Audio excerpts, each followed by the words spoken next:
Qué bueno que siguen con nosotros porque vamos a tratar el tema del presupuesto 2018 de la mano de economistas expertos en este tema, como lo son el señor Nelson Suárez y José Rijo. Gracias, licenciado Rijo, gracias, licenciado Suárez.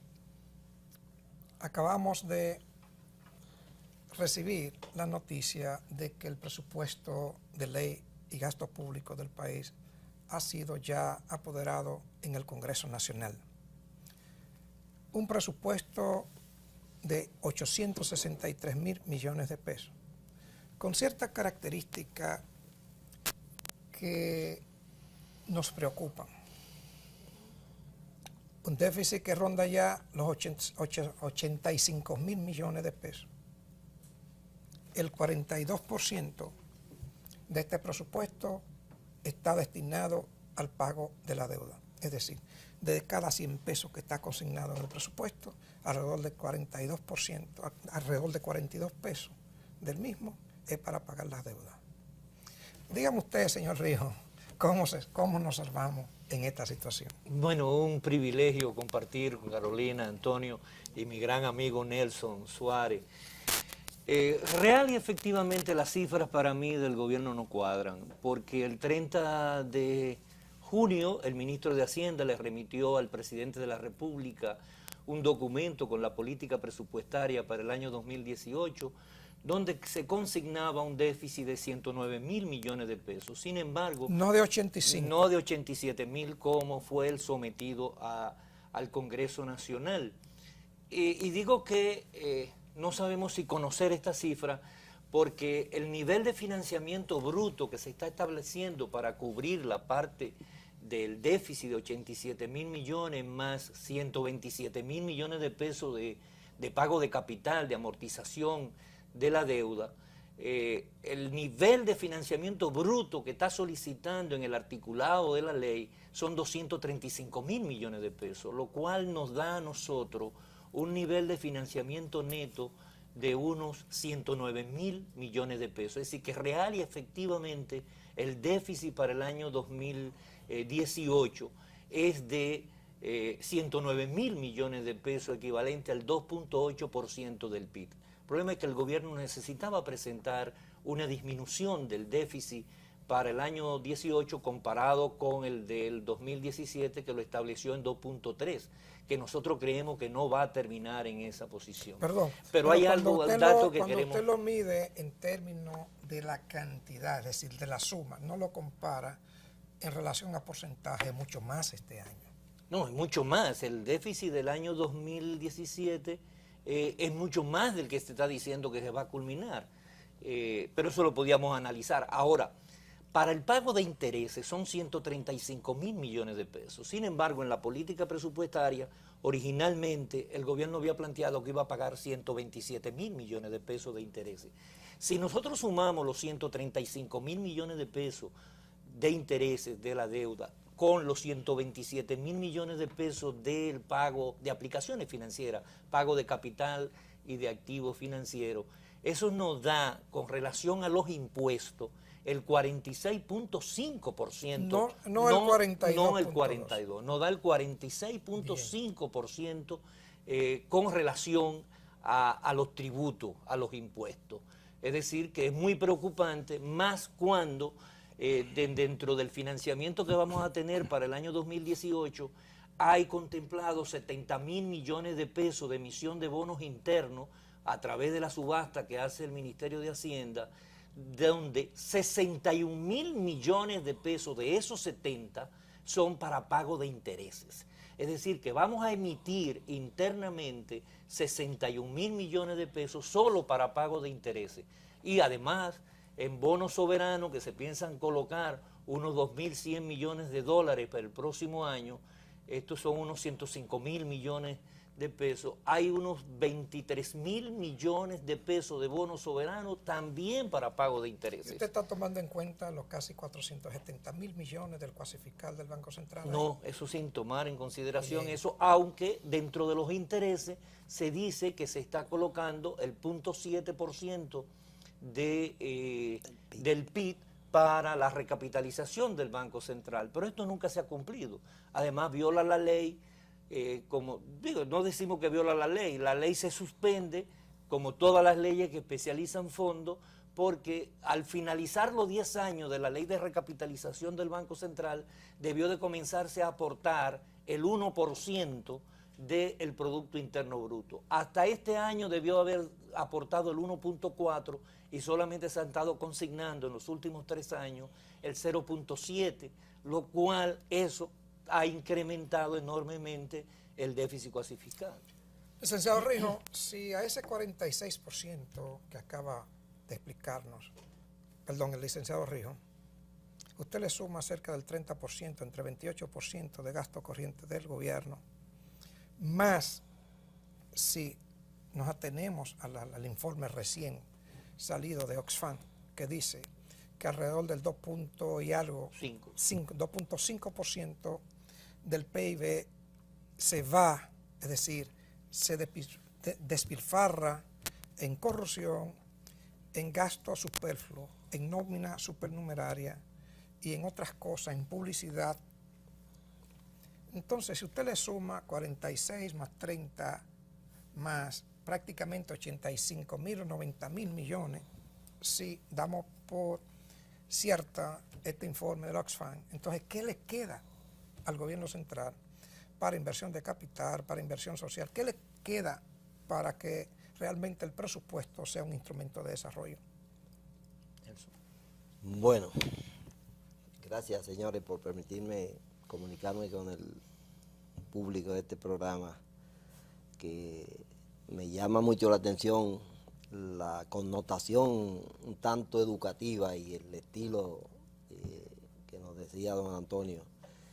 Bueno, miren, yo prefiero abordar el tema del presupuesto posiblemente en una dimensión diferente a la que hemos empezado, con los déficits, con las deficiencias del presupuesto. Hacer el presupuesto en República Dominicana, el presupuesto del Estado, es posiblemente una de las tareas más complicadas que hay, por el hecho de que nosotros hemos implementado una cultura de gestión del presupuesto que está muy, pero muy signada y muy impactada por los arreglos políticos e institucionales que hay en el país. Arreglos políticos. Políticos e institucionales. ¿Qué quiero decir con esto?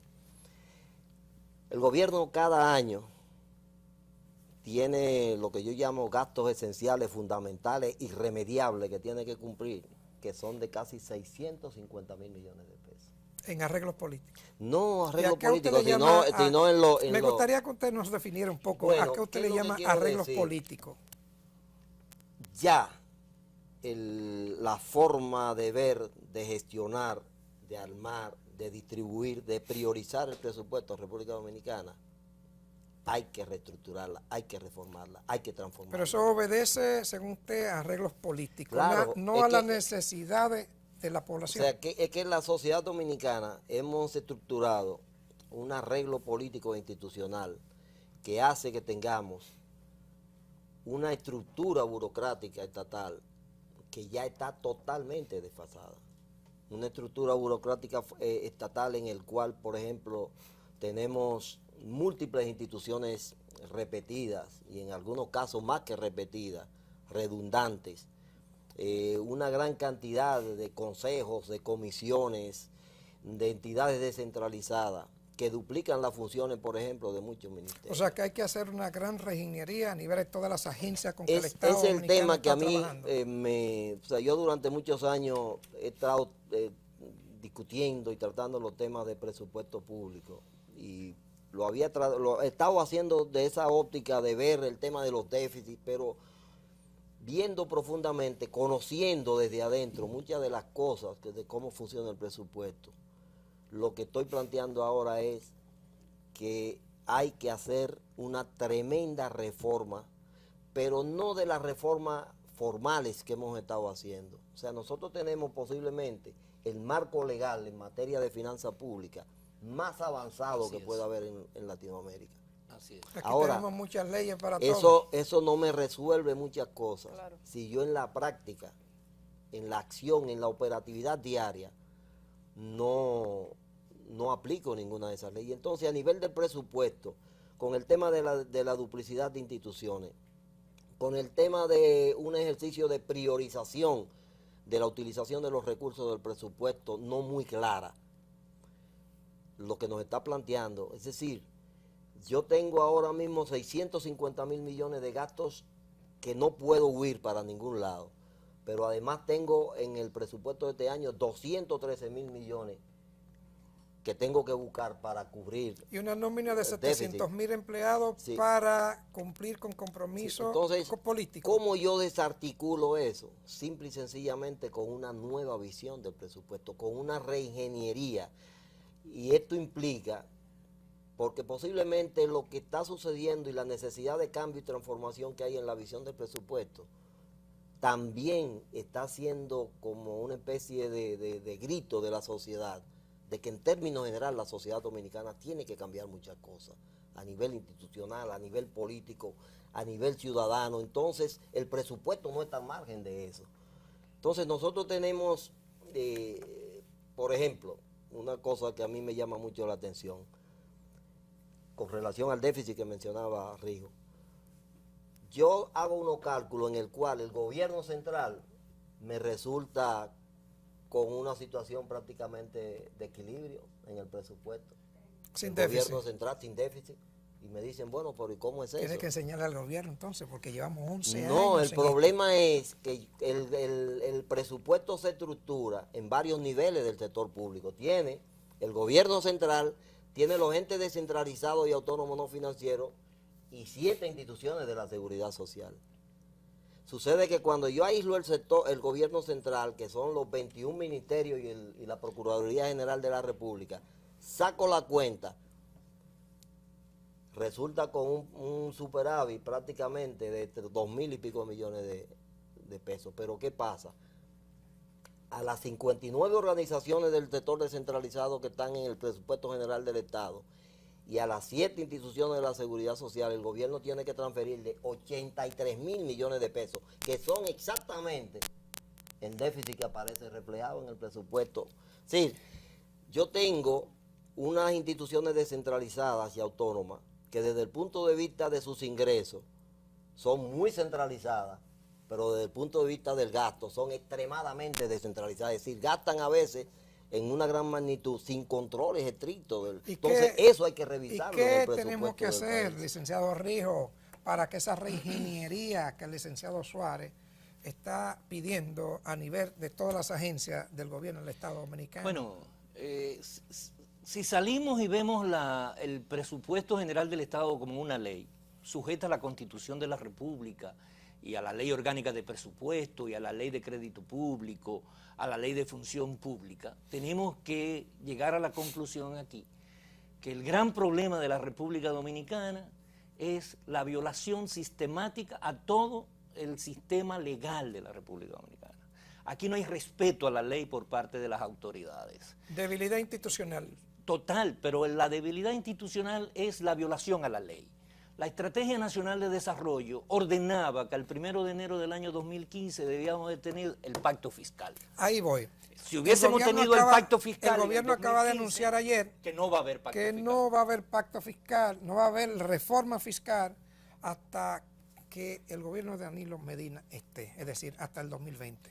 Óyeme, eso para nosotros es una verdadera, es un golpe muy terrible, porque el modelo presupuestario que tenemos no se sostiene, es insostenible. Cuando usted tiene que tomar en los últimos 5 años para pagar intereses, el 60%, tomarlo prestado para pagar intereses, usted está en un endeudamiento permanente que le va a ser muy difícil retomar si no hay ese pacto fiscal. Ahora, ¿por qué no se hace el pacto fiscal? ¿Por qué no se hizo el pacto fiscal en el año 2015?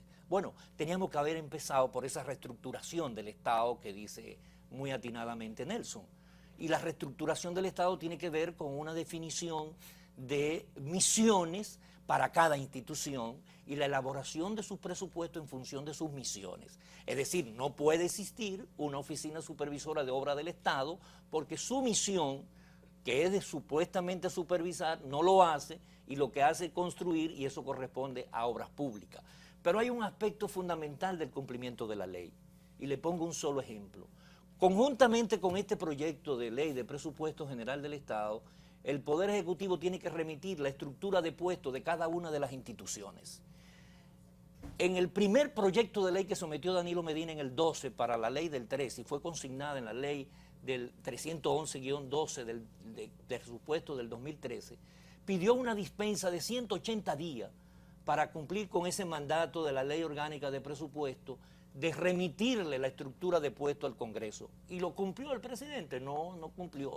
Pero el Congreso, que no funciona como poder de contrapeso, de institucionalidad, de fiscalización, tampoco le exigió al presidente que cumpliera con ese mandato. Y como no se lo exigió, jamás, ni en el 14, ni en el 15, ni en el 16, ni en el 17, ni el que viene en el 18, el presidente ha cumplido mandando la estructura de puesto. Si da la estructura de puesto, tú no me puedes designar a mis 53 asesores en Cancillería porque eso no está en la estructura de puesto. Tú no puedes tener en INEPRE 29 subdirectores. Y ese superávit de numerario de empleados infuncionales, donde muchos tienen salarios por encima de lo que verdaderamente trabaja, tiene un impacto terrible, ¿Pero negativo. qué hace INESPRE en una economía de mercado, controlando mercado? ¿Qué hace controlando precios? Por eso es que ¿Qué tenemos hace que redefinir? Que realmente nos hemos dado cuenta. Inazúcar, de sea. que estalla un escándalo de corrupción, Claro. nos damos cuenta que Cordes todavía existe. Sí. Inazúcar, dígame. Sí. Entonces, El SEA. la industria del azúcar. Y de las comisiones que hablaba Nelson, ¿no? Y las comisiones que la hablaba industria de Nelson. la aguja, por Oye, ejemplo. hay una comisión presidencial de desarrollo provincial que hace las mismas funciones que podía hacer la gobernación, hace deporte, hace turismo, construye iglesias, parroquias. Oye, es que es un desorden institucional que tenemos en la República por el nivel clientelar del presupuesto. Lo que sí es que si hacemos una lista de la cantidad de entidades con personal, yo creo que el licenciado utilizaba un término bastante bonito para referirse a las botellas del Estado, pero bueno, con botellas y también entidades que tienen duplicidad de funciones, entre otras, nos va a tomar la hora entera del programa. Así que nos vamos a una pausa para que sigamos hablando de la deuda, de los arreglos políticos, de la sostenibilidad o insostenibilidad del presupuesto 2018 del Estado.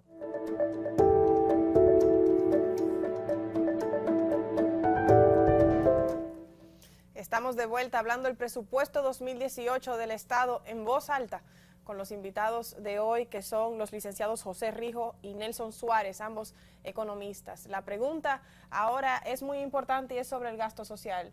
En América Latina el promedio oscila en un 15%, sin embargo la República Dominicana un 8%, y eso incluyendo el 4% por la educación que tuvimos que luchar los ciudadanos para lograrlo. Así que la mitad de eso es un mérito ciudadano. ¿Qué pasa? Así es. ¿Qué pasa? Que no nos acercamos ni siquiera a un porcentaje importante del promedio regional. Bueno, históricamente los gobiernos no han privilegiado los servicios sociales como parte del desarrollo, como parte de un presupuesto de instrumento para la calidad de vida de la gente.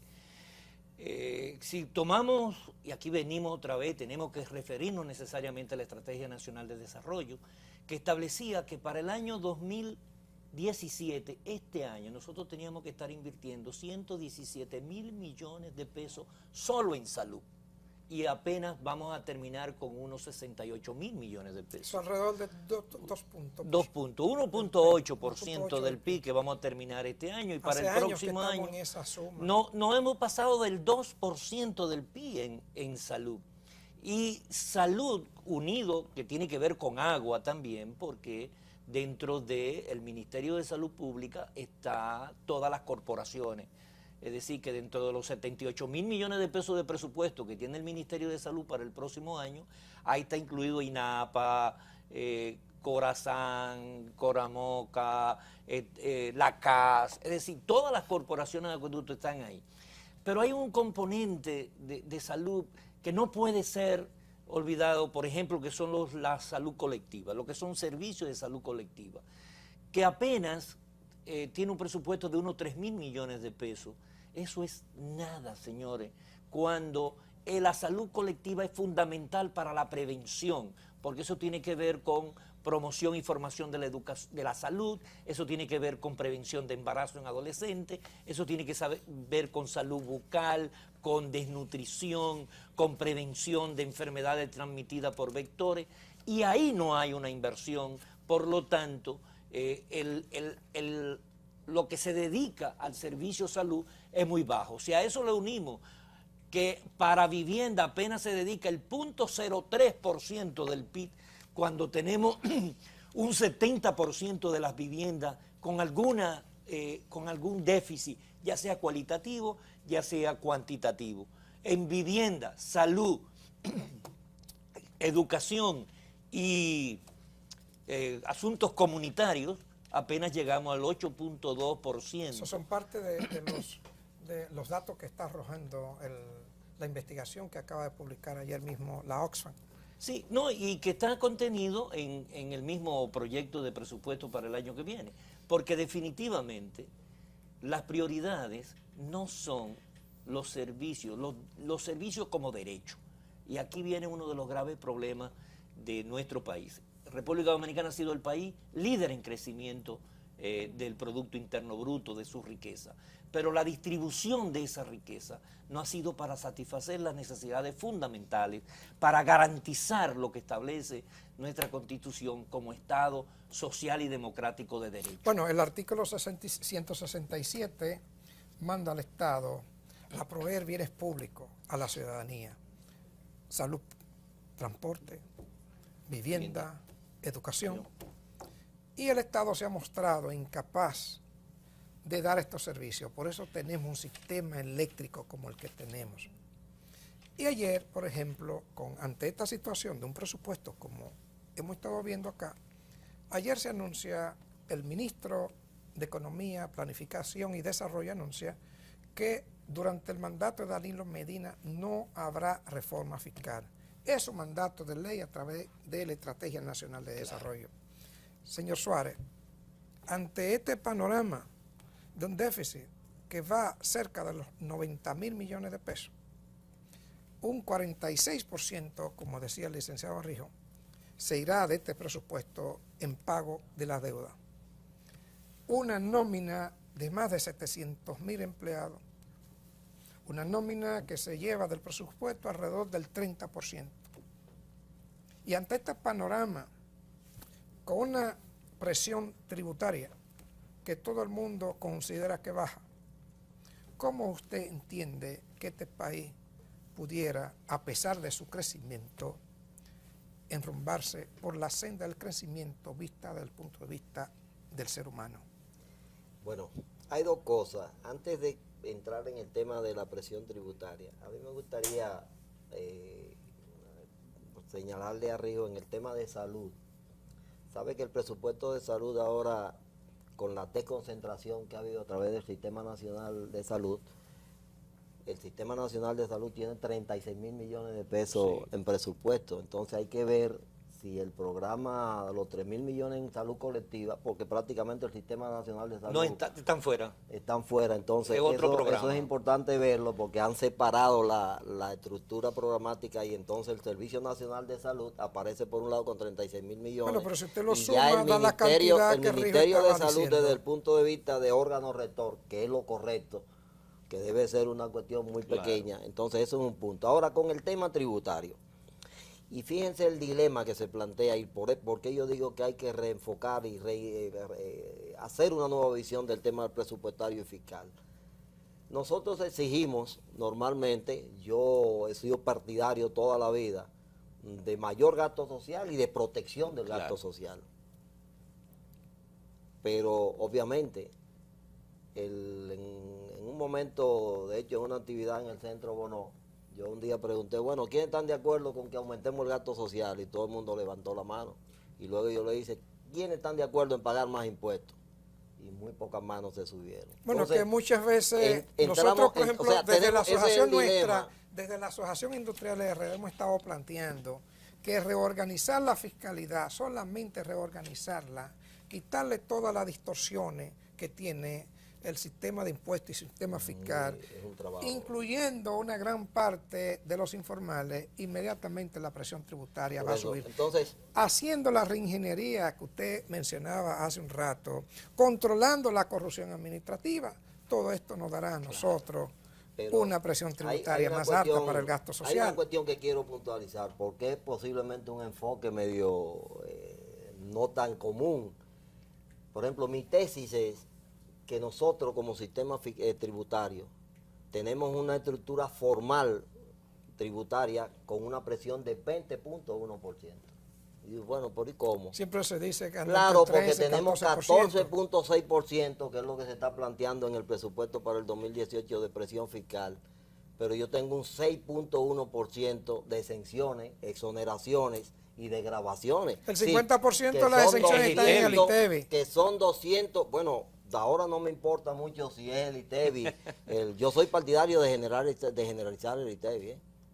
Aunque yo ponga tasas diferenciadas inferiores para los bienes como salud, educación, etcétera, pero yo soy partidario de la generalización de la tasa del ITEVI.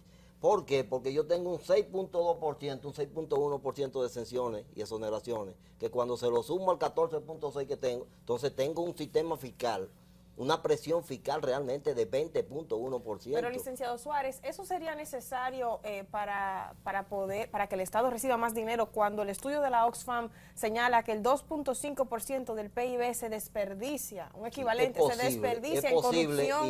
Y yo he sido, en los tiempos que tengo interviniendo en temas de presupuesto, he sido un crítico acérrimo de la ineficiencia y la ineficacia del gasto público. Y exactamente, yo lo he planteado en muchos escenarios y lo he planteado dentro del gobierno. Nosotros con solo hacer eficiencia en el uso de los recursos públicos, podríamos ahorrarnos fácilmente 1.5 del PIB. Así es. 35, 40 mil millones de pesos, yo lo creo en eso. Pero ahora, miren, nosotros, en el actual orden pasado, político y en el actual orden institucional del país, ¿es posible hacer eso? Cualquiera que me lo plantee, incluyendo cualquier candidato de la oposición, que normalmente... Y mucho menos sin ley de partido. No lo van a hacer, aunque tengamos ley de partido. Que no controla el yo no le tengo tanta confianza en un país donde realmente las leyes y las normas son muy simbólicas. La ley de partido no va a resolver el gran problema. De hecho, aprovecho para decir, yo me siento a veces pena cuando veo ese afán con el tema de ley de partido. Eso no es el problema de este país. Aquí, de hecho, aquí debíamos estar eliminando leyes.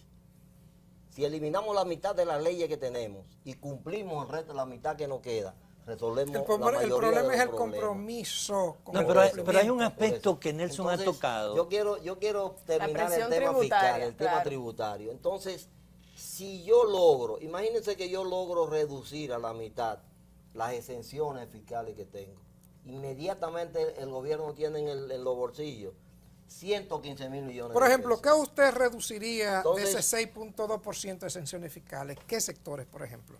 Bueno, Zona franca, ahí hay turismo. exenciones a los combustibles. 25 mil millones. Que es un absurdo porque son exenciones que se le están haciendo a sectores que son negocios en la mayoría de los casos. Y los subsidios. Ahí hay excepciones al impuesto sobre la renta, ahí hay excepciones inclusive a sectores que se han protegido en el país durante décadas y que todavía no logran ser autosuficientes. Entonces, las exenciones para promover sectores productivos son por un periodo de tiempo. Pero hay una situación. Y determinado un cumplimiento A específico. un cumplimiento y a un impacto. Entonces, yo creo que esos son de las cosas que a veces no nos gusta verlas. Y entonces, como yo digo, caemos en un país que yo llamo de ciudadanos ejemplares y no culpables. Pero aquí, todo el mundo le echa la culpa al otro, pero nadie asume su propia Pero hay una responsabilidad. situación. Aquí hay exenciones, escúcheme, aquí hay exenciones que se deben a clientelismo político, a favores políticos, pero también a chantaje de algunos sectores. Exactamente. Entonces, esas son de las cosas que no es fácil tocarle, porque yo siempre le pregunto a mucha gente que plantea cosas. Yo le digo, bueno, eso tú lo dices desde una posición. A mí me gustaría verte adentro Pero hay una situación. para ver cómo tú actúas, porque ahí es donde se sabe, don Pero Antonio, Nelson, la realidad. hay una situación que tú planteabas, de que la gente quiere que se aumente el gasto social, pero no quiere pagar impuestos. Hay una situación con la estructura tributaria que te lleva, de alguna que es manera, injusta. a producir evasión o elusión en determinado caso. Pero hay una situación clave. Si el gobierno no da demostración fehaciente de disminuir, para no decir erradicar, la corrupción, la gente está todavía más abocada a no pagarle impuestos, porque le voy a incrementar en 105.000 millones de pesos el presupuesto, el ingreso al Estado. ¿Pero para qué? Para mantener el clientelismo que se mantiene, para seguir con una política populista y altamente de incentivo al culto al personalismo. Porque ese es el problema de República Dominicana. Cuando tú ves que un presidente de la República va a una, por ejemplo, los apicultores de San Pedro de Macorís, y el presidente, ellos le piden que necesitan un camión, y el presidente dice, yo se lo voy a regalar, yo les voy a regalar el camión. Óyeme, ¿y dónde está la institucionalidad de este país? Yo le voy a regalar el camión. Es decir, el problema aquí es que hemos creado una estructura donde no hay contrapeso, donde no hay institucionalidad, donde no hay respeto a la ley, donde los funcionarios se creen feudo, son feudo. Es decir, aquí hay un neofeudalismo donde cada funcionario es el dueño, ¿sabe? Y dispone a quién nombra, a quién quita. Sí, mira, ¿te sabes lo que debemos decir, don Antonio Ríos? Es que lo que tú estás describiendo ha sido la historia en el país. No es de este gobierno, ¿eh?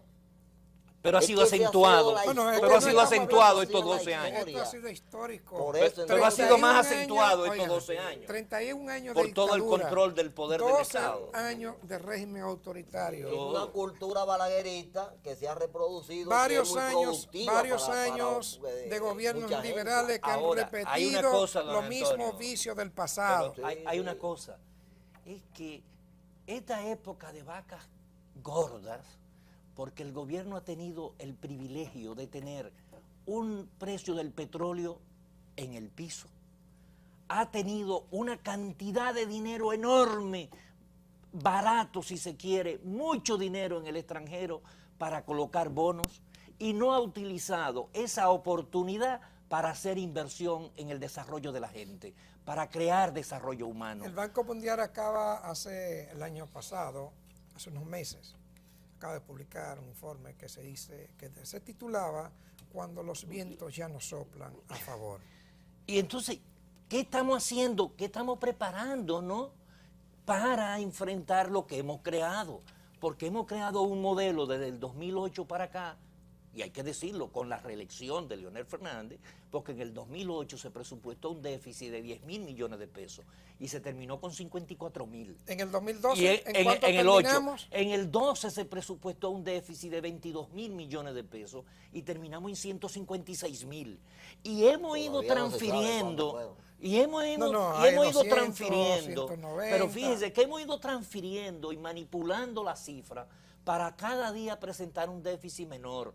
Pero cada año estamos transfiriendo una supuesta deuda administrativa que, incluyendo del año que viene, en estos 5 años hemos pagado 152.000 millones de pesos de una deuda administrativa que nadie sabe cuál es. ¿Y qué pasaría si, por ejemplo, la Reserva Federal de los Estados Unidos aumenta la tasa de interés?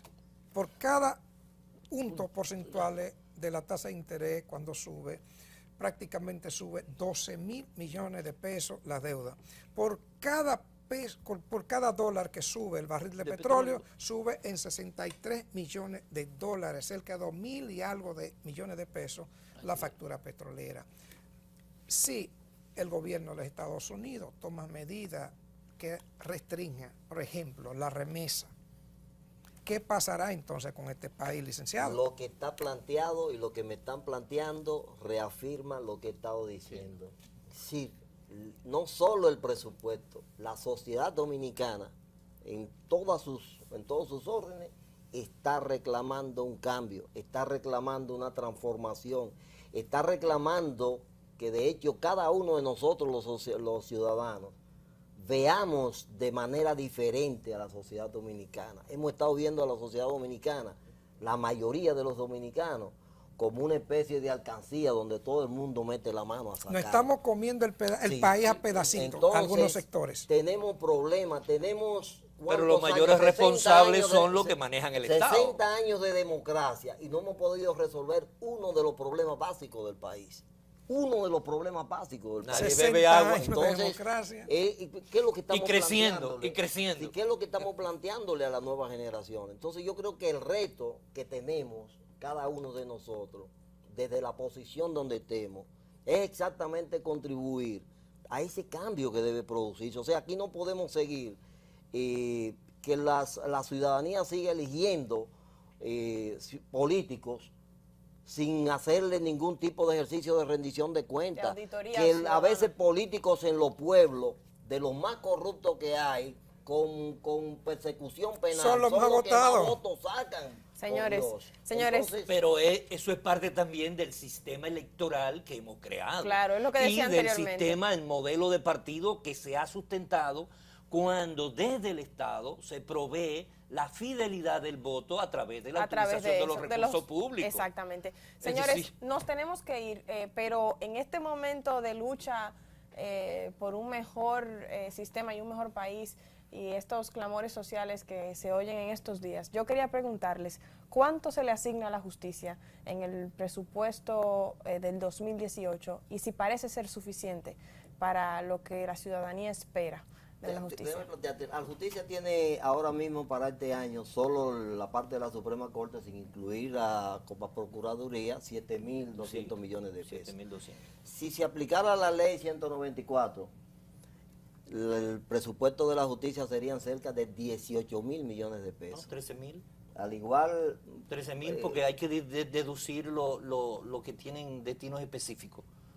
Bueno, pero lo que quiero decir es que está planteado en términos, por ejemplo, y una propuesta, el programa de ustedes que tiene un carácter de propositivo, una propuesta, por ejemplo, en términos de lo que yo llamo el reenfoque del presupuesto, es que yo creo que cualquier cambio que se haga debe concentrar la prioridad del presupuesto del país en las próximas décadas en fortalecer la institucionalidad del país. Así y es. entonces, por ejemplo, lo que es justicia, Así es. procuraduría, policía, ese tipo de cuestiones que son fundamentales, que ahora mismo están en condiciones de financiamiento. O sea, Pero- el presupuesto pero de la policía no alcanza Pero para miren hacer la pero- iniquidad, no, miren no, la no. iniquidad del Entonces, presupuesto. Por ejemplo, el Banco Central, que está para manejar, dirigir la política monetaria, tiene alrededor de 7.000 millones de pesos. Y sin embargo, la justicia tiene 7.000 Sí, millones. pero hay una- Entonces, eso pero hay son una el tipo cuestión de con la cosas que hay justicia. que cambiar y reenfocar la prioridad en la aplicación de los recursos Así es. No, pero hay una hacia situación. el desarrollo institucional y el fortalecimiento institucional. Aquí no podemos tener un Estado donde tú te vas a cualquier provincia y encuentras un cuartel de la policía en una casa de zinc cayéndose por Dios. Sí, pero hay una situación Eso te con da la una justicia, imagen de Estado Nelson. débil y que te promueve todo el desorden, la corrupción y el mismo sistema como de incredulidad que hay en la Pero es que hay una instituciones. situación Para con la cerrar, señor justicia. Rijo. Hay una cuestión con la justicia. La justicia le corresponde el 2.665% de los ingresos fiscales. Le corresponde a la justicia. ¿Por qué la justicia no lo tiene? Porque la justicia, la Suprema Corte de Justicia, es dependiente del Poder Ejecutivo. De acuerdo a la ley, las 2/3 partes de los miembros de la Suprema, por instancia, inhabilitan al director de presupuesto, al tesorero, al contralor y al administrador del Banco de Reserva si no se le consigna lo que le corresponde por ley. Solamente el Ministerio de Hacienda puede modificarle el presupuesto que somete el Poder Judicial si hay una disminución de los ingresos. Eso lo dice la ley. Ahora, como la Suprema es dependiente, no es capaz de enfrentar y exigir el cumplimiento de su propia ley. Además, como el Congreso es dependiente también, se vuelve cómplice el Poder Legislativo del Poder Ejecutivo para ahogar financieramente al Poder Judicial y no acercar la justicia como un derecho a la ciudadanía y a dar seguridad jurídica. Señores, nosotros estamos brindando justicia en un furgón en la En el provincia caso de más Santo importante. Domingo, en el caso de la provincia de Santo Domingo. Esas ¿no? son de las cosas que hay que cambiar. Yo no Claro, puedo seguir teniendo pero un es tribunal en el furgón. por el Así control es, así absoluto de todos los poderes del Estado. Señores, es un problema de Estado. Así es, así es. Aquí hay que resolver muchos temas, incluyendo el tema de un presupuesto insuficiente para el gasto social, un presupuesto insuficiente también para el sector justicia, entre otros muchos clamores de la población nacional. Yo creo, hay un dicho que dice, dime con quién andas y te diré quién eres, dime en qué anda el presupuesto y te diré cuáles son las prioridades de tu gobierno. Nos Sobre vamos a todo una la prioridad pausa. del desarrollo. Así es, nos vamos a una pausa.